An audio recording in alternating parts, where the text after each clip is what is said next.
कुठून आलात तुम्ही? मी भिवंडीच्या बाजूला टेंबोली गाव आहे, अच्छा तिथून आलो. अच्छा. आज तुम्ही हे दुसरं मशीन घ्यायला आलात. ह्या आधी कुठलं मशीन घेतलं होतं? मी 160 अंड्यांचं घेतलेलं आहे. अच्छा, किती वर्ष आधी घेतलं होतं? 2 वर्ष झाली. 2 वर्ष झाली. कसा आउटपुट आला तुम्हाला? व्यवस्थित एकदम रिझल्ट आहे. अच्छा, आज तुम्ही हे 352 अंड्यांचं नवीन मशीन घेऊन जातात.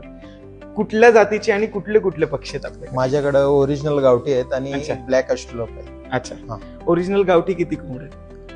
माझ्याकडे असतील 150 ते 200 आहेत. अच्छा, आणि ब्लॅक ॲस्ट्रोलॉप किती? ब्लॅक ॲस्ट्रोलॉपच्या फक्त माझ्याकडे 30 कोंबड्या आहेत. अच्छा, तुम्ही पक्षी मोठा करून विकतात का एक दिवसाचं पिल्लू वगैरे? आतापर्यंत मी मोठा करूनच विकतो. अच्छा. हा मशीन मी माझ्यासाठी यूज करत होतो. अच्छा. हा. आता तुम्ही हे मशीन घेतलं, ह्याच्यातनं पिल्ला पण विकणार? हो. अच्छा, दादांनी आपलं मशीनची व्हिडिओ बघितली होती आणि आपले आधीपासून युजर आहेत, तर त्यांनी आता हे आपलं दुसरं मशीन घेतलंय.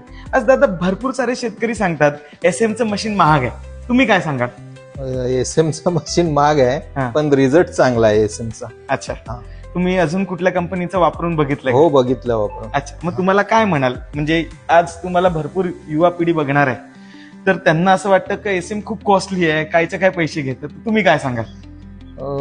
SM ची मशीन जो आपला टेम्परेचर मॅनेजमेंट आहे तो व्यवस्थित आहे एकदम. अच्छा. हा, आणि ज्या दुसऱ्या मशीन आहेत हा. त्यांचं टेम्परेचर 40च्या पुढे जातो, मग आपला जे अंडी खराब होऊन जातात. अच्छा. हा. तर मित्रांनो, दादा आपलं आज मशीन घेऊन चाललेत आणि ऑलरेडी ते आपलं मशीन वापरतही आहेत. तर दादांचा नंबर मी खाली डिस्क्रिप्शन मध्ये देतो. तुम्हाला ब्लॅक ॲस्ट्रोलॉप, त्याचबरोबर प्युअर देशीची पिल्ल, मोठा पक्षी भिवंडीमध्ये हवा असेल तर नक्की दादांना संपर्क करू शकतात. अशाच नवीन नवीन व्हिडिओज पाहण्यासाठी SM इन्क्युबेटरचा फॉलो करू नका. अशाच नवीन नवीन व्हिडिओज पाहण्यासाठी SM इन्क्युबेटरला फॉलो करायला विसरू नका. भेटूया अशाच नवीन एका उद्योजकासोबत.